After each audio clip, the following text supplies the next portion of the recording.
Ladies and gentlemen, we have the one, the only Hillicav behind the glass tonight.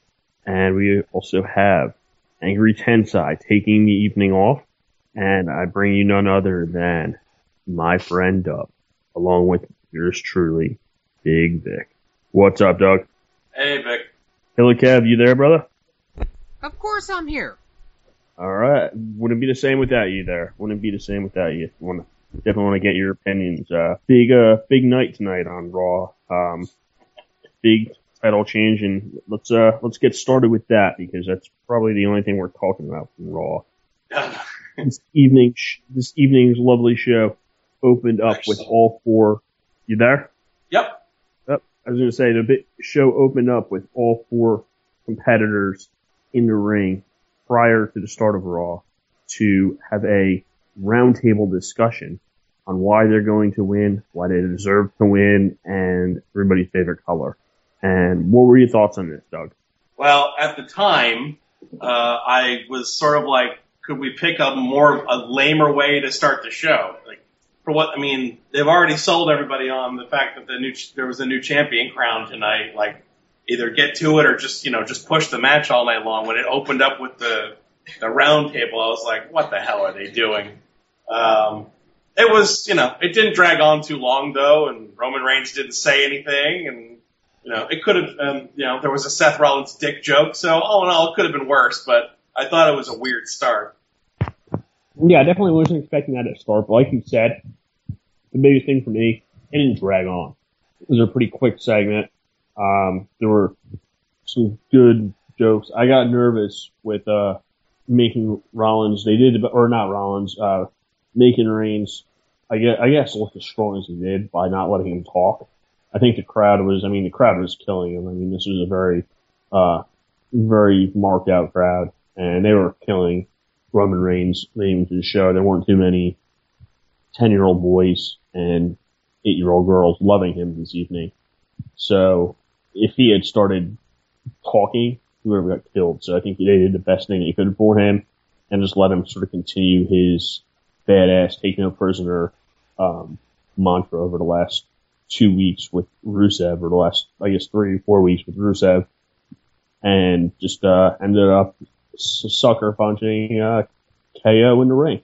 So that was an effective end to it, and things broke down, and it eventually led into a main event about 2.5 hours later.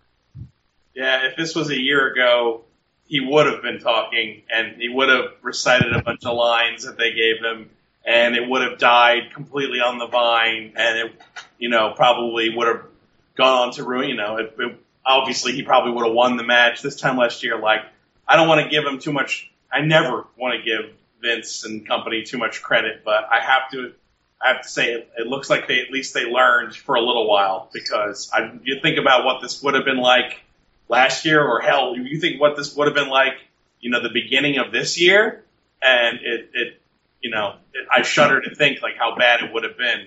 But tonight they handled it pretty good.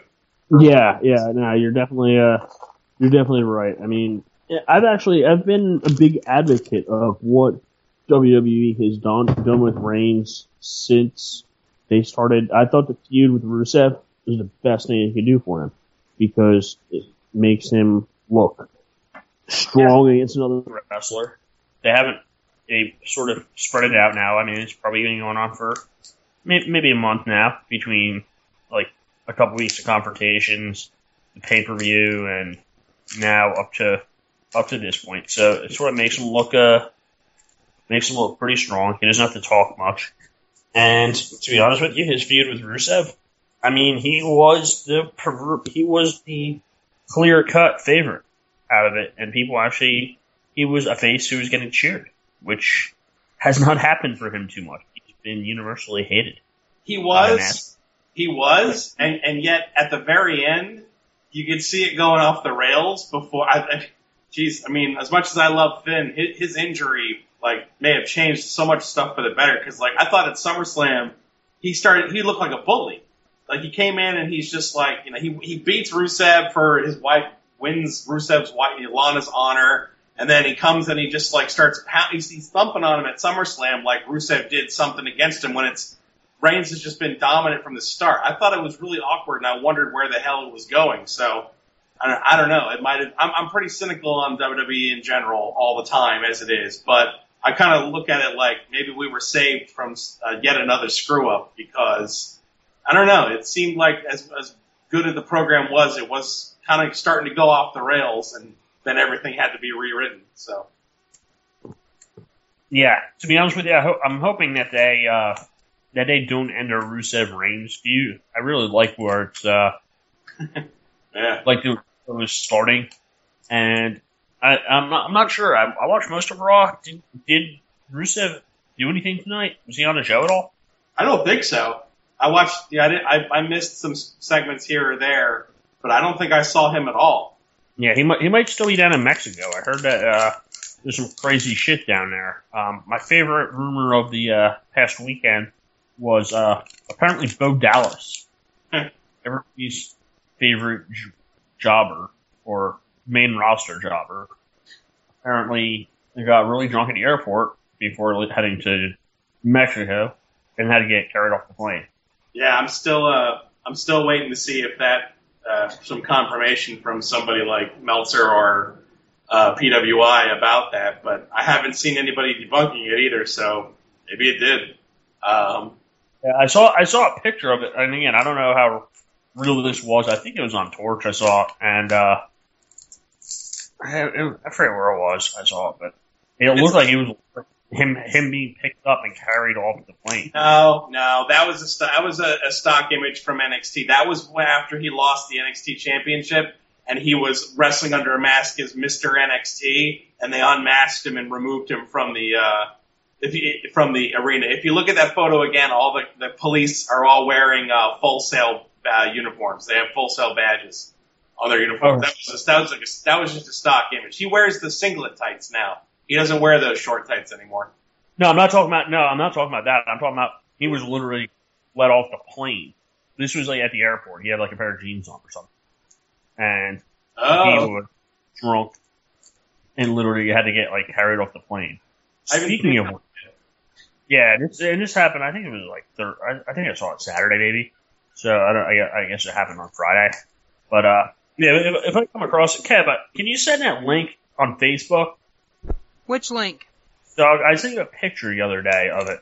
I think it sent you and Tensai, and it was him getting carried off of the plane.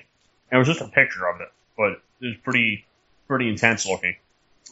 But anyway, neither here nor there. I actually have, speaking of planes, I actually have an interesting story from this past weekend.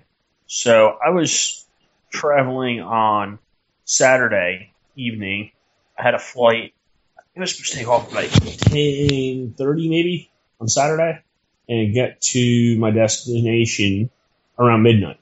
So anyway, I'm sitting there, relaxed, I'm drinking my hand, taking us up the runway. All of a sudden, somebody in the back starts pressing the emergency call button and just sort of hit it a bunch of times. So you basically have like 3 flight attendants go back, like, what the hell's going on? So I'm sitting there, and of course, I'm sitting in a seat with nobody next to me. So I'm just chilling out, not really paying attention, and sort of hearing, okay, medical emergency in the back or something, thinking maybe somebody's like having a panic attack or puke before the flight let off or whatever. Lo and behold, 3 flight attendants bring a lady up and basically said to me, sir, would you mind letting her sit here? She's having a rough go of it right now. She's having a bit of a panic attack, and we want to sit her up here for her own comfort and safety. So me being the great guy that I am, says, yeah, sure, absolutely. And she's probably in her 40s. Decent shape. Definitely bangable potential. Not a WWE diva superstar by any means, but decent little money box there. A little bit old, but looks like she'd be fun. So anyway, I make a crack to her about, hey, it's like just trying to calm her nerves. Like, hey, it's like if you really wanted to sit by me, you didn't have to go through all this trouble. It's like, dude, just sat down here and it went good. So anyway, she proceeds to be completely fucking wasted. She's screaming, "You won't fuck me in the ass. You won't fuck me in the ass." And this is like loud. Like you can hear it like 5 to 10 rows up, 5 to 10 rows back. She's grabbing my arm, like laying down, go to sleep. It was ridiculous. And I'm live texting this to one of my friends, and she's just absolutely shitting herself laughing. And this went on for probably a good 10, 15 minutes as we're like taxiing out to the runway. So we get out there, about ready to take off, and the flight attendants, no, it's like we have to bring her back in and let her talk to somebody, and she can't go on this flight. So we had to turn the flight around. Long story short, it was a complete shit show. They kicked her off the plane, and my flight was like an hour and a half late because of her. But it was quite the interesting Saturday night. I've very rarely in my somewhat bit of experience flying have had somebody. I've sat next to drunk people, and I've been a drunk person before. Usually I'm drunk enough to go to sleep, not drunk like cause a scene and almost get arrested. And this was probably one of, if not the first times I've ever had a plane turned around on the jetway to get somebody off. So that was it was quite a bit of excitement. Sadly, I gave her my card, trying to get her to give me a call sometime because she was apparently breaking up out of her marriage and not taking it so well. And I'm like, hey, you know what? There's no better chance for rebound sex than this. But unfortunately, it's been about 2 days since. I've not heard from her, so I guess it wasn't meant to be. Anyway, she's still handled, from what I've heard, she's still handled the flying situation and getting kicked off the plane much better than Bo Dallas. Yeah, I've actually never been on a flight with somebody that drunk. I don't know. I've never seen it happen. It's kind of weird. Yeah, I mean, I'll definitely have a few drinks before I fly, or sometimes, or have a couple drinks while I'm flying. But yeah, I mean, this was bad. I think she had a connecting flight and ended up just sitting at the bar for a couple hours. And I think she was just having it in a bad way because, like, I don't know if she's like in the process of getting divorced or whatever the hell's happening, but sure. She was drinking way too much and just sort of going ballistic. So it was quite the entertaining shit show to experience, and something that I can honestly say in many flights that I've taken, I have never so much as experienced in the past. So that was the most exciting part of my weekend. More exciting than anything I had going on this weekend, trust me. But anyway, Bo Dallas, random girl I think she was from Miami, who's getting divorced.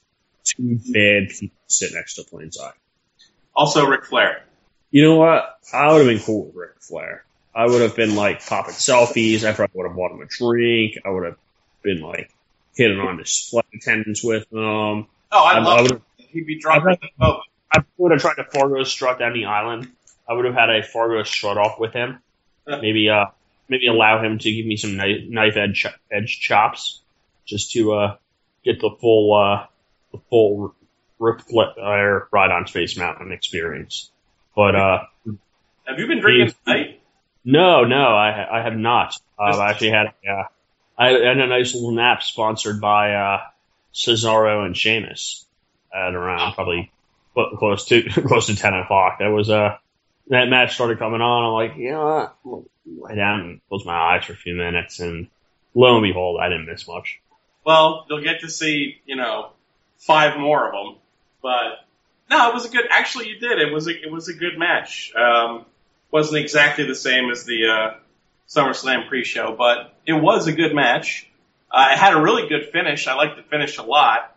I don't know if you caught that, but I did not. I was checking out the back of my eyelids. What was the finish, Doug? What was it? Now I can't remember all of a sudden. Cesaro was doing the uppercut train and trying to do it outside, and Sheamus caught him and did a weird kind of something that Cesaro had to have set up himself, because I'd never seen Sheamus ever do before. But he caught Cesaro running and sort of backdropped him into the ring post and the apron of the ring from the outside. Honestly, I've never seen it before. Maybe it's something they do in Japan a lot. I'm not entirely sure. But it was really interesting. And Cesaro sold it like his back was fucked up and he was in pain. And Sheamus ran out, pulled him back in, and put him in the cloverleaf for the quick submission victory. And I thought it was a nifty little match and a nifty little finish. And I even like that Sheamus is now 2-0 because knowing the way they book, that means Cesaro's going to win the whole thing. Yeah. I think there's no doubt that it's going to go 7. Like they don't set up these tournaments to go 4 matches or 5 matches. It's gonna go 7, and maybe they'll add some stipulations, make it a little bit more interesting. I think tonight was the first time, and maybe I missed the original stipulation, or I didn't catch it all. This is the first time they said that the winner got a title shot. Yeah, I was about to say, this series needs all the help it can get, not because of the match quality, but because there's nothing on the damn line. It's just, the winner will get some sort of title shot. This is the first, on Wrestling Observer, they were having a big thing where they were asking people, has there ever been a best of 7 series with nothing on the line? And this appears to be the first. So it really needs all the help it can get because there's really not a lot of investment in watching these guys fight so many times. So if they come up with interesting finishes and, stuff like that, little flourishes along the way, so much the better. Yeah, and you know what? I mean, they're both. I love Cesaro. I think he should be fighting for a championship. Sheamus, he can still put on a solid match, former world champion. I think they can keep us thoroughly entertained with this. I mean, it just needs give us a reason to care. Right. You know what? Have it set up so the final match is at not this pay-per-view, maybe the next one, and then later that night they take on the champion, whoever that may be. So have like a Cesaro Kevin Owens match where Cesaro's already won the series that night and wrestles a face, fresh Kevin Owens. Something along those lines where it could be a big win because Cesaro, he is a face and he gets cheered for like a face. People like him. I think that probably I would say him and Kevin Owens are probably 2 of the more mark fan favorites of the entire WWE wrestling community. Outside of maybe 2 of the top 3. Sami Zayn's up there too. People absolutely love him. But I think Cesaro, he's one of those people who, much like Kevin Owens, he wins a championship, they're gonna go nuts. They're gonna be happy. They're gonna chant like that. It was cool tonight. When we get into it, they're gonna put on cool chants, and they want to see. Cesaro has a good following. He's not.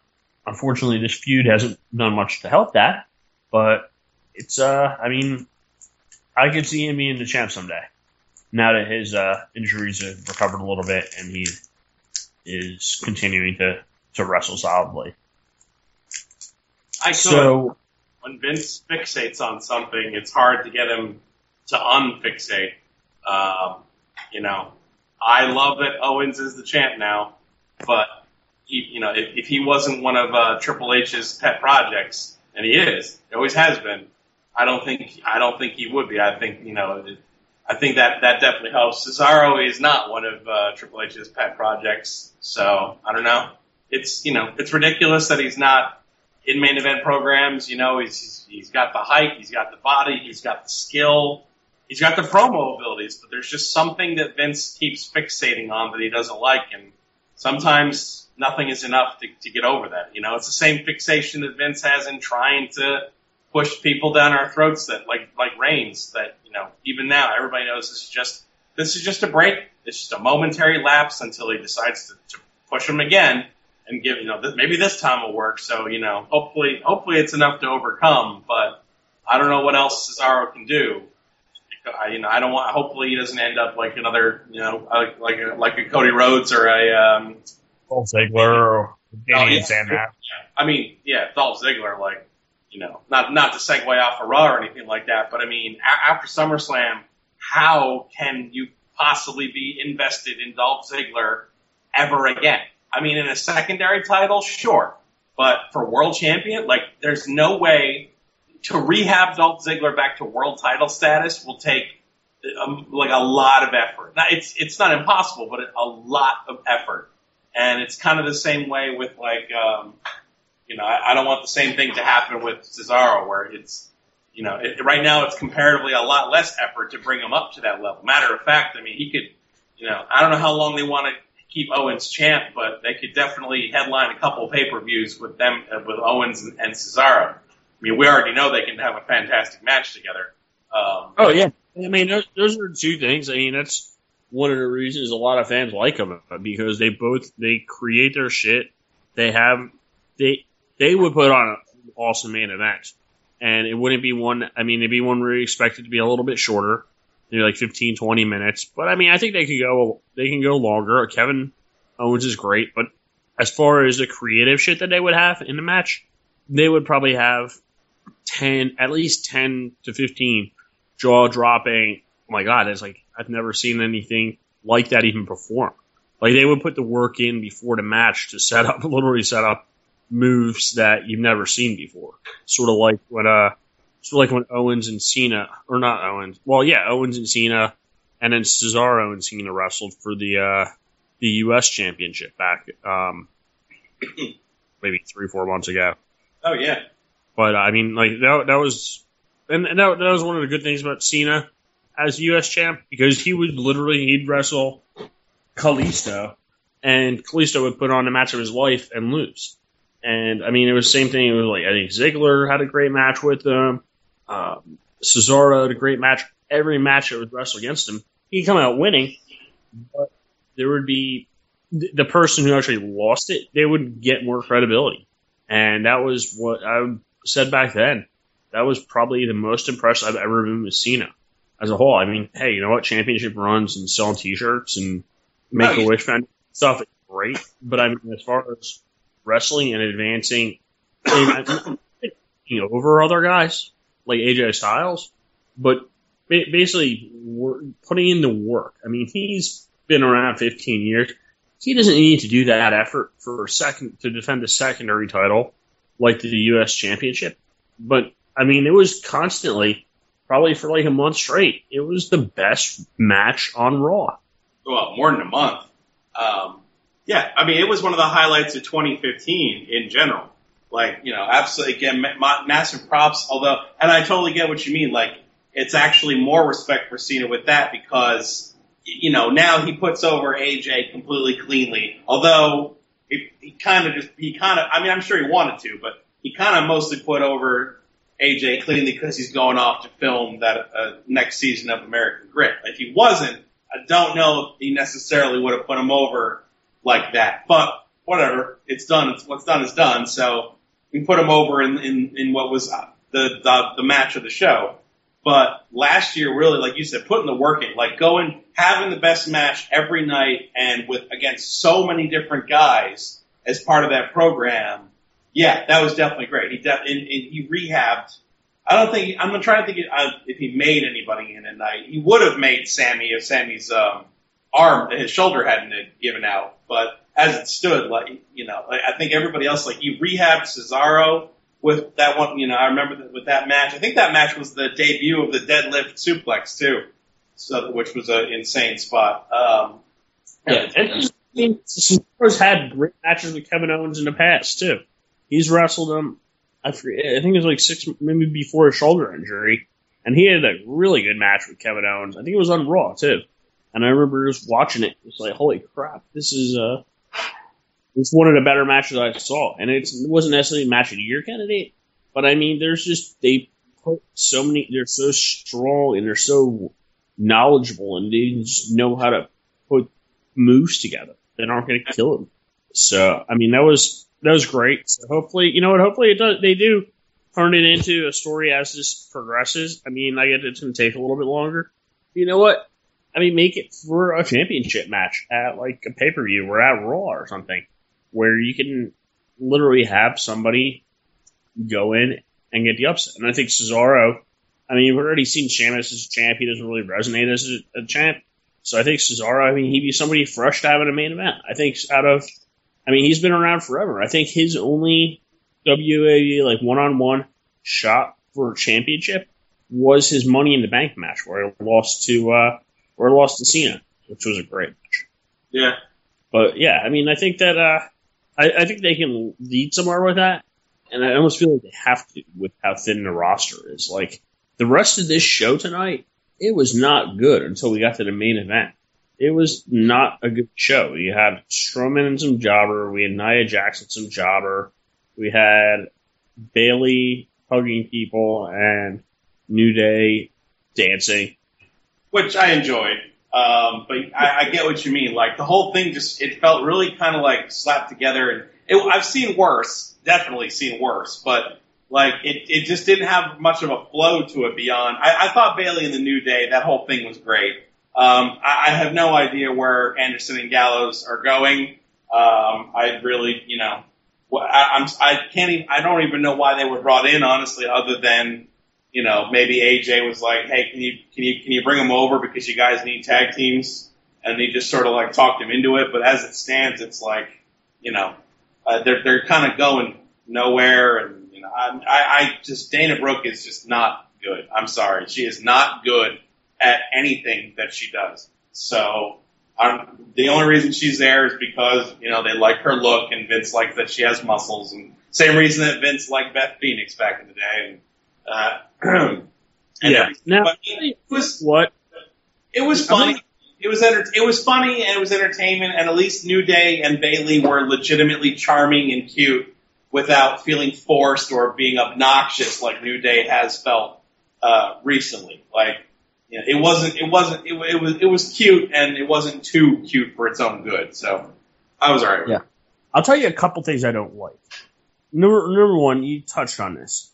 Anderson and Gallows and Anderson, not good. They've been booked. I mean, they've been booked to look strong. They've been involved with the whole AJ Styles and John Cena thing, running off them. Well, that's when they were strong, yeah. No, yeah, exactly. Now they're doctors, old folks. You know what? They're like trying to put on like an Edge and Christian act when they're just not funny. They're just not funny. And then they come out, and this is what I really hated. They come out and they do their NWO thing, which they just sort of lifted off NWO, and their NWO Wolfpack, the little finger thing, and they're doing it with what's her name? Dana. Yeah, they're doing it with Dana. I'm like, really, guys? It's fucking tacky. I mean, it's like, just give her a fist pound or whatever. You're doing your freaking NWO club wannabe shit with her. I mean, damn. And then I thought, you know what? They need to add some people to the stable. And I get Finn Balor might have been a good person for that before he got injured. I don't know if that was going to happen or not, because I think Finn was going to get a mega face push. I think that people like people are need to stop being excited over the whole Bullet Club thing, because it's not gonna happen. Like, they're teasing it and they're giving like a wink, like, and they'll be like, see, we're not gonna pretend like this doesn't exist or you've never seen it. Like, people know who these guys are, so we'll tease it. But I really don't think it's leading to anything. There's a great idea for the Bullet Club angle to be like the NWO of the entire wrestling industry, where they're on top of ROH and they're on top of TNA and they're on top of WWE and they're on top of Japan. Like, somehow get these companies to sort of not work together, but still recognize that that's the best way I can put it, is the NWO of the entire wrestling industry as opposed to just like one organization. And I think it's an amazing idea, and I think it definitely could happen and it could work. But of all the companies, Vince will be the last one dragging his feet into anything like that. He'll have like, we need to build our own brand. They're all about their fucking brands now. Everything. So I think once people truly get it in their heads, like, oh, they're never doing anything with the Bullet Club at all, it's just little knowing teases, then everybody will truly just not care at all about. I mean, the lowest ones then are Anderson and Gallows. And the only thing about the whole comedy that they're doing now is, an interesting thing is apparently Luke Gallows is like really beloved backstage. Like all the lock, he's like a locker. He's not a locker room leader, but he's like I've read things where it's like he's he talks to everybody and he mitigates arguments and he's like a good presence. They love having him backstage because he's good for morale. Like for some reason, whatever he does, he keeps morale high backstage, and I think that has to play into this sudden need for comedy from them, just based on that. Because otherwise, I think Vince got bored with them like a month ago, and now they're just sort of there. Well, you know what the problem is? And this is the one thing I didn't like. I don't mind having a huge title reign, but I said the same thing back like 3-4 months ago when the Vaudevillains were going for the championship. Mm-hmm. They need to win it. Because the titles, the penny belts, will do them a hell of a lot more good than they would do on a New Day for another 3 to 6 months. And I feel like it was in that feud back like 6 months ago or 4 months ago, whatever. Right. And the new one with Gallows and Anderson. I mean, they need to give up the belts. They don't need.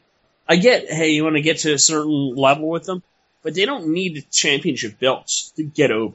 Gallows and Anderson, I thought they should have given them the belts when they were with AJ Styles to see, because then it makes Styles, even though he doesn't have gold with him, he has gold around him, and he's sort of like, he's like the main event player, and they're like the tag team, almost like Scott Hall and Kevin Nash for a cheap NWO plug and play. But, yeah, I mean, I almost feel like the titles are sort of an afterthought to the New Day. Well, I mean, yeah, they don't don't really have any big credible challengers or anything like that. There's really nothing. They got nothing. They're the champions. They're the default champions because they're the only tag team with any sort of, clout to them at all. And after Anderson and Gallows, I mean, on the Raw side, I'm trying to think of any other tag team that there is aside from Anderson and Gallows.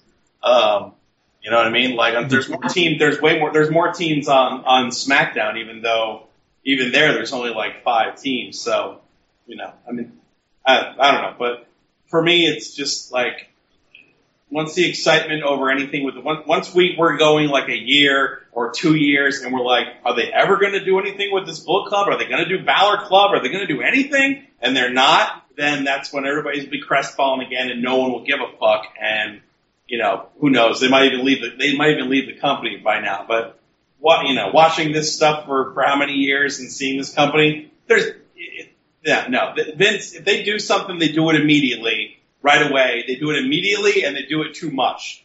That's their modus operandi all the fucking time. Do it immediately and do it way too much. So the fact that they haven't done anything yet, the fact that they actually separated the club from AJ when it's like it didn't make any sense. We were all wondering why. There's no plans for it. It's just a wink and a nod, like, hey, yeah, Bullet Club, right? Yeah, it's a sensation, but it's not their creation, so they won't ever do it. The closest we got was bringing them in and keeping their names and acknowledging their run in Japan. Like AJ Styles gets to keep his name and the majority and his moveset and everything like that. But at the end of the day, they'll base things off of other stuff. But it's always got to come back to a WWE original creation. So you're not going to get any kind of Bullet Club anything. So just let it go. And in that regard, yeah, the tag team division is just utterly stale and going nowhere. The Dudley Boys left. We wondered what the hell was going on there, and it turns out they straight up left. Kind of out of nowhere. So, like, I'm more interested with the tag team situation over on SmackDown, even though I don't give a fuck about more than 2 teams over there either. But at least there's more than 2 teams. So. Come on, you have the Usos. Don't forget about the Usos. Well, the bad Usos is a good thing. Yeah, I guess. Yeah, I forgot about that. You know what though? Actually, it's kind of funny. Like, just goes based on what you said. Like, this show, aside from the main event and how it worked, it wasn't really good and it felt weird. This show was 3 hours long, and I'm like thinking to myself, like, where was everybody? You know what I mean? They paid so much attention to the main event, which is good, but there's so many people that like, the heel turn for. Wait, are the Usos on Raw? I don't even remember. Yeah, they're on SmackDown. They're on SmackDown. Okay, that's why. Yeah. Yeah, it felt like this was a 3-hour show, and it basically was just like you got 2 squash matches, the New Day, and then the main event, and that's it. And and Titus and Darren Young, but how could you remember that bullshit? So yeah, I get what you're saying. I don't know. I almost long for the primetime players to get back together after watching tonight's Raw. Oh, they will. I mean, that's what they do with them. They break them up and they feud and nobody cares. And then they go nowhere for a couple months. And then they put them back together and they're a tag team and it's fine. And then, they don't really do anything with them. So, okay, then they just constantly cycle in and out, in and out, in and out, And at the end of the day, look what it is. The primetime players are a decent tag team, but they're comprised of one guy, Darren Young, who's a decent hand in the ring, and that's about it. He's unspectacular in every way. And Titus O'Neil, who has moments of brilliance, but they're always anchored by him being a complete fucking klutz. He's so clumsy and awkward that every time he has something brilliant, it's followed up by him fucking something else up. So you put them together, you have a tag team with a decent name and a decent angle to it, and that's it. There's no classic primetime players match. Was that? There's no classic primetime players match. No. I'm almost hoping that Bob Backlund joins them and they're like the new Day. And it's like the primetime players and Bob Backlund. And Bob Backlund wrestles every once in a while.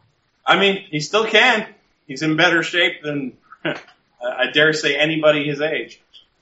Yeah, you're probably right. Outside of Vince McMahon, but those are steroids, so they did him right. Steroids, money. Good point. Yeah. So anyway, we didn't really talk about the main event. We're building up to it. Yeah. Well, I think you gave away the ending. Do we have anything else we can talk to? Braun Strowman won again. Nia Jax won again in like about minute and 20 seconds between the two of them. They actually had a chance for Let's Go Jobber and Let's Go. That's right, yeah. So that was probably the most exciting thing in those 2 minutes of matches. Sami Zayn kicked the crap out of Jinder Mahal, whose only win since coming back was against Heath Slater for his job. Man, so poor Sami Zayn. Unfortunately, it was not a good show, and that's what happens. That's what happens when you have 4 people in the main event picture, and I mean it'll happen at pay-per-views too. If you have a 4-way match for the championship, and you leave the rest of the roster a little bit bare because there aren't a ton of mid guys who are going to be able to get plopped right in there. Yeah, which is why they need that cruiserweight division like now. Fuck 3 weeks, do it now. Like there's so much that they split the rosters and they're stretching things out when really they need to be adding more guys and filling more stuff up. You know what I mean? Like, don't waiting any longer. It's like, no, don't wait any longer. Do the cruiserweights now. Get Samoa Joe in there now, right now. Don't wait. Yeah, make him do double duty. That's fine. They did it with Kevin Owens to start with, but like, stop waiting. They already show what happens when you wait too long. Waiting too long isn't what caused Finn Balor to get injured, but the fact remains that he was called up with a couple more years of wear on his body than he initially would have. I'm not saying that his shoulder would have been fine, but it's just like, if you called him, it might have been different if you had called him up a little bit sooner instead of waiting and obsessing over, but Triple H needs this brand of his to succeed at all costs. And they need stars to do it. So, but yeah. Now, why don't you give us a breakdown of the main event? You touched on it before. Give us your analysis of it. I'll chime in when needed. I thought it was great. I mean, you mean the whole angle or the match itself? The match itself, and then we can sort of discuss our thoughts and feelings on it. I thought it was really great. I mean, it's going to be remembered for the ending more than anything else. It was. Maybe it was. I would think it was a little long if it wasn't elimination style, but because it was, I didn't think it was too long. If it was just a straight up 4-way, it would have been way too long. But because it was elimination, I didn't mind. I'm very happy. I thought Big Cass. Now, see, you're talking to a guy who I hate knowing how hard, and I mean that literally, how hard Vince is for Cass because he's so fucking big. You know, and it goes to the I was going to say about the squash matches earlier. Those squash matches between Jackson and Braun the squash matches are great. The squash matches are over, but Braun and Nia aren't any bit more over at all because of them. The matches are over, but not them, the characters. You know what I mean? So it's the same kind of parallel that you can draw with Big Cass. I thought Cass looked good in the match, but you know, and obviously the crowd was into him and everything, but he's still too green, and that crowd pops like crazy when Enzo and Cass come out.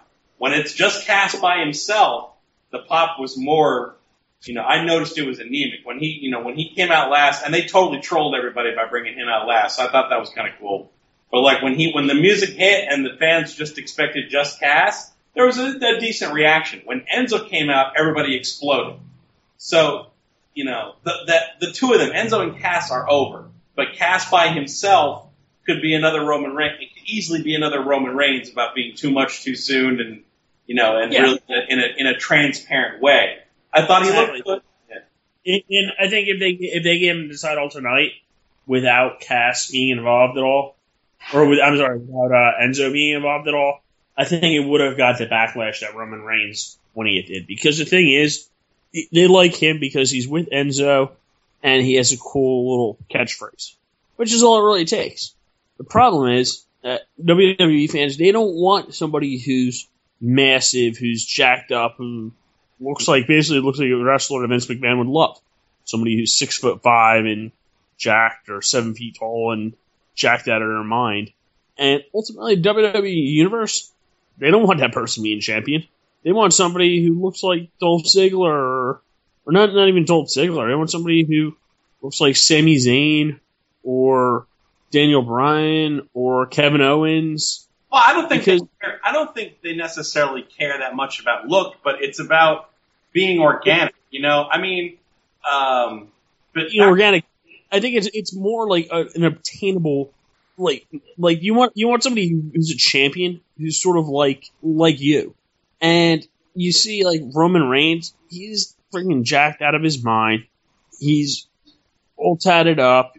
He literally looks like if Vince McMahon were to create a wrestler of like the ideal champion for him, he looks like that wrestler. And he got forced fed lines he shouldn't have had, and I mean he just got pushed down the throat to the point where people just didn't react properly, or just didn't buy into it. I agree, but see, here's the thing. Like, Batista, when Batista became champ, was it 2005, when he got over, he's same thing. Jacked to, I mean, yes, it was 10 years ago, but like, he was jacked to the gills, big dude, like, obviously like a stereotypical kind of wrestler, obviously somebody that Vince would be high on immediately, but he still got over and was like one of their last truly big successes. Like Batista's rise did move the needle a bit, as much as Cena's did, I think, at the same time. But really, it was more Batista than Cena, which amazingly enough, when you look back on it. But that happened because just for whatever reason, like they were booking him strong, and the crowd reacted. I mean, same deal before Ryback lost his mind. You know, when he first came out, people were into him because they booked him really super strong. And it was, you know, the same booking tricks. If you book somebody strong, like legit all the time, you know, and like they should, then it definitely works. It's just the crowd now, there's, you know, especially because of like social media and stuff like that, the crowd is smart enough now. And I mean, cumulatively smart. I mean, there are certainly some smarks like us who know everything, but there's also like some more smart marky kind of people that don't know everything, but they're hip to it. They kind of understand. They understand at the very least. You put that all together, and you need like to respond to something organically. I mean, Reigns was over in the Shield. He was super over. Everybody liked him. Like they responded well to the start of his push. But when they started his push, it went from 0 to 4,000 immediately. He didn't win a bunch of matches and be put in a nice slow simmer, slow burn to the top. He just went from in the Shield to breakout member, who's the greatest fucking thing ever. He won the Slammy for Superstar of the Year, and he had like 2 singles matches on pay-per-view under his belt. It was just like, it was too much, too soon. Everybody saw through it. It was super transparent and shat all over it. And it's so easy for them to fall into that trap again because they get all super excited and want to pull the trigger on something immediately. And when they do, then they just hammer it over your fucking head over and over and over and over and over again. The same thing. And that can totally happen again, like with Cass. It doesn't matter if you're a big, huge guy and you're roided up and wrecked to the gills or anything like that. It doesn't really matter what you look like. It's all a matter of like it's really charisma. It's like it's your charisma level that really connects with the fans and how long it takes. So that's why everybody loved Daniel Bryan. It wasn't so much just because, this is the way the guy looks, and his skill level. It was that Bryan had this awesome, like, never say die charisma, and you could tell he truly loved every single minute that he was in there and had a dedication to the craft and everything. And because he wasn't like a big jack-roided monster that Vince immediately glommed onto right away, we got invested in his relentless climb to the top, and it became organic. And the same thing happened with a big muscle freak like Batista 10 years ago, because they were just booking him strong for a long period of time,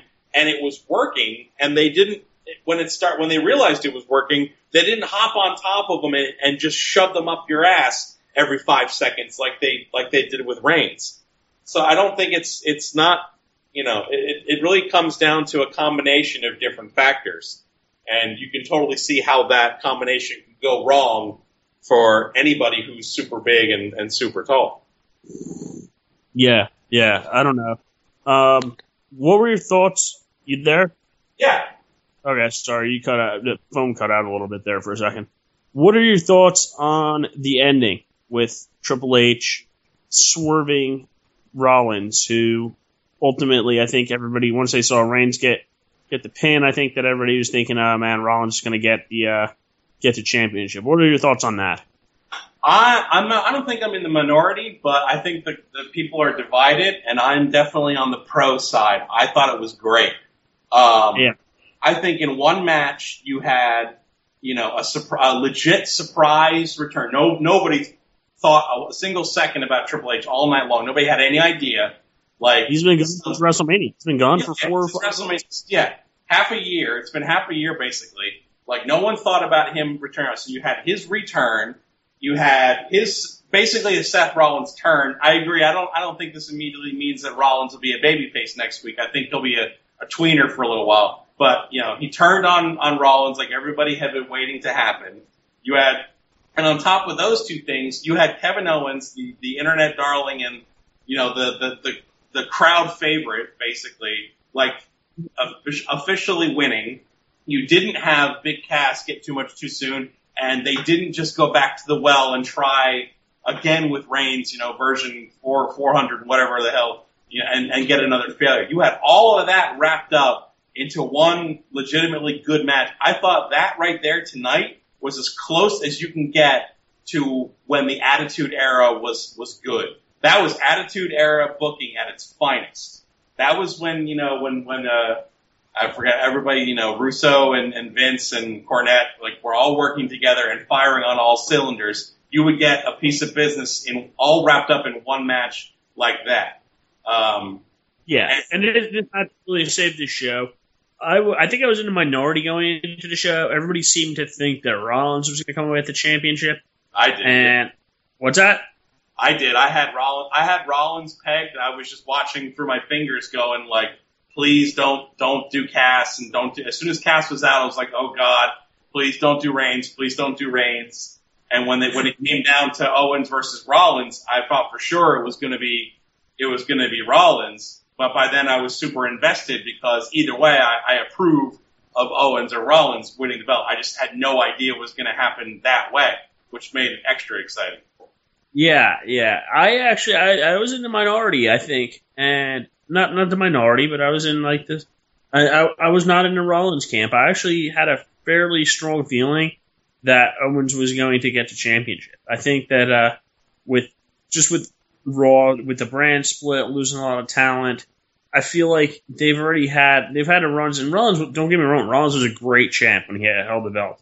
I mean, he held the belt for probably a good 6-8 months last year, and even before that, I mean, he was the most hated wrestler by far, and he had like 6 or 7 good feuds going with people. Like, I remember talking to Angry Tensai before he won the championship, and like, Rollins, as a member of the Authority, is great because he has so many open feuds going. He has the Shield, he has John Cena, and there were just so many feuds along the way that he was absolutely hated in, and just not even destroyed, just hated on by the opponents. So I thought he had a great run as a heel, and I think Kevin Owens can do something very similar, something the same. I don't know if he's going to join the Authority. I don't know if he's going to continue to wrestle by himself. Maybe have Triple H come out and be his mentor or something. But I don't know.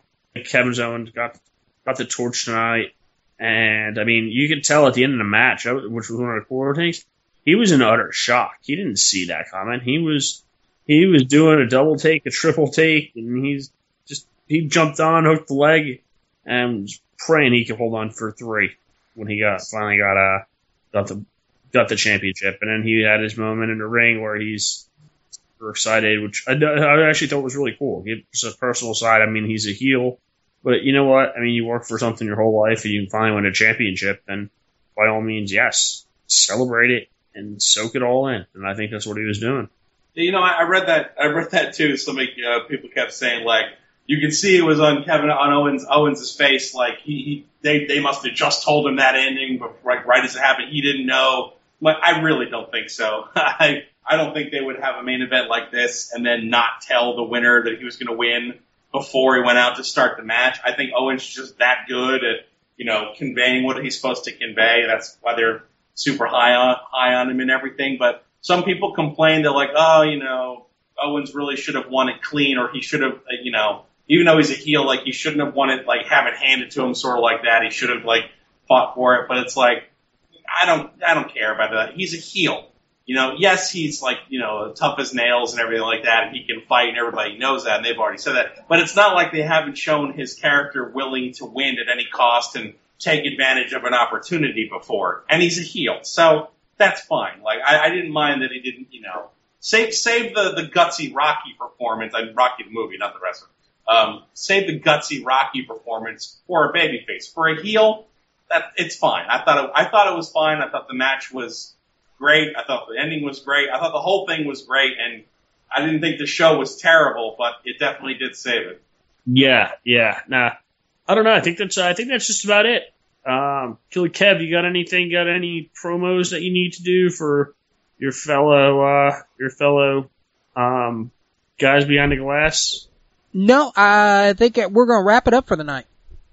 Oh, wow. You have, like, Monday, Tuesday, Wednesday, Thursday. You have different matches, different tables.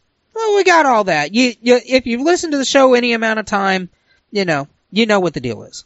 Okay, well, wow, that's shocking. Usually you're out there jamming it down everybody's throat. But, yeah, I mean, hopefully we have our good guest this week. Any hints on who that may be?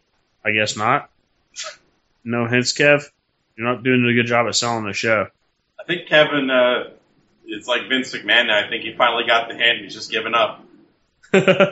He may have. He may be at his wit's end with Angry Marks. Well, Killer Kev, please do not leave your evening job with us behind the glass, because God forbid what would actually happen if all of our discussions on a weekly basis got picked up by mainstream media. We'd probably be in worse shape than Colin Kaepernick right now. So we do greatly appreciate your expertise and your cleaning up of our train wrecks, for lack of better words. But yeah, good show. I don't want to say great show tonight, because there were definitely questions about some stuff. But I mean, it was a good show tonight, and it leads into. Hey, I mean, it makes you. We all want to watch. We all want to tune in next week to see what the fallout is, and Exactly. Who's gonna get the first? Who's gonna get the first title shot against Owens? Is he just gonna be holding him for a hot minute, or is he gonna have a good 6 month run in him? So it'll be interesting to see. And I want to know who the hell Sami Zayn pissed off backstage to get his lot. Like, that poor guy. He had to wrestle Jinder Mahal. Yeah, he toiled away in NXT for how long? He's got these babyface, everybody loves him, and all this shit, and it's like all these people just keep passing him by. I mean, the guy who won the title tonight, he beat him at the last pay-per-view and like ended their feud and he came out the winner. Meanwhile, that guy goes on to be champion, and Sammy's wrestling Jinder Mahal. So I don't know. Sammy must have shit in somebody's cornflakes. Yeah, I couldn't agree more there. All right, brother. Well, appreciate you stepping in to fill in for Angry Tensai this week. Greatly appreciated. Yeah, pleasure. Thank you for having me. You got any plugs for us? Do you have any wrestling shows? I know Jordan J. Garber has Jordan J. Garber's Snake Pit. I think everybody should watch that YouTube video. It's pretty arousing.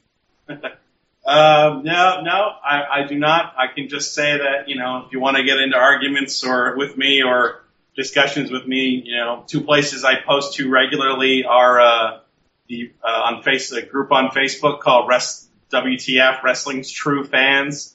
It's a Facebook group that we watch together where I'm in a heated feud. I'm basically, the Bobby Heenan to another guy's Gorilla Monsoon, where we're at each other's throats all the time in a loving manner, sort of. And then I post at the Scott Keith's Blog of Doom message board under the name The Berserker, and have for years. So I've always posted. So that's basically where I'm at it. When I'm not trolling, my back issues of the Observer with my subscription, those are the two places I'm lurking around. So feel free to engage me in discussion. Good stuff, Killer Kev. You sure you don't got any last minute plugs? Otherwise, we're gonna be done for the evening here. I am worn out. We'll be back tomorrow night with the Undisputed